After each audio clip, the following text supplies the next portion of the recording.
এটা কি কোনো জিন্দিগি হলো ভাইয়া? কখনোই আল্লাহকে ডাকতে মন চায় না, এক বেলা নামাজ পড়তেও মন চায় না, কোনো দিন ফজরের নামাজ পড়তে মন চায় না, কোনো দিনও আল্লাহকে ডাকতে মন চায় না। আয় হায় হায়, এটা কি কোনো মানুষের জীবন হইল ভাইয়া? রাস্তার কুত্তার দিকে একবার তাকাইয়া দেখো, তোমার মাঝে আর তার মাঝে কোনো পার্থক্য দেখোনি? বেনামাজি তুমি দেখো, রাস্তার কুকুরে দেখো, তোমার সাথে তার তফাৎ কি দেখো না?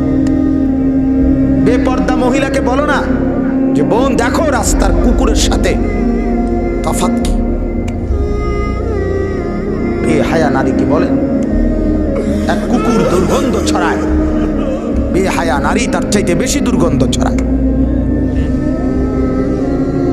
বেপর্দা নারী সমাজ আরো বেশি নষ্ট করে, সমাজ নষ্ট করে। যে মেয়েটা বেপর্দা হইয়া অসংখ্য যুবককে নিজের শরীর দেখাইল, আল্লাহর কসম এই সমস্ত যুবকের গুনার সমপরিমাণ পীড়া ওই নাফরমান মেয়ের কাঁধে উঠবে, মহিলার কাঁধে উঠবে, কোনো সন্দেহ।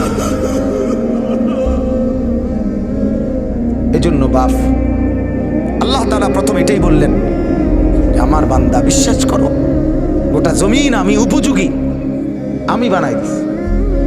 দুই, আল্লাহ তাআলা বলেন এটা প্রতি মুহূর্তে মনে রেখো, চলতে ফিরতে আমার দুনিয়ায় প্রত্যেক দিন প্রত্যেক ক্ষণ, ঘরেও বাইরেও, হাঁটতেও বসতেও, সকালেও রাতেও, একাকীও প্রকাশ্যেও, এটা মনে রাখো আমার কাছে তোমাকে আসতে হবে কিনা বলেন না?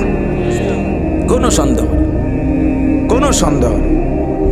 সুম্মা তুরাদ্দুন, আল্লাহ বলে তোমাদেরকে ফেরত আসতে হবে। ইলাইহিল মাসির ওয়া ইলাইহিন নুশুর ইলাইহি তুরজাউন ইলাল্লাহি মারজিউকুম জামিআ। কতভাবে যে কইছি মিয়া,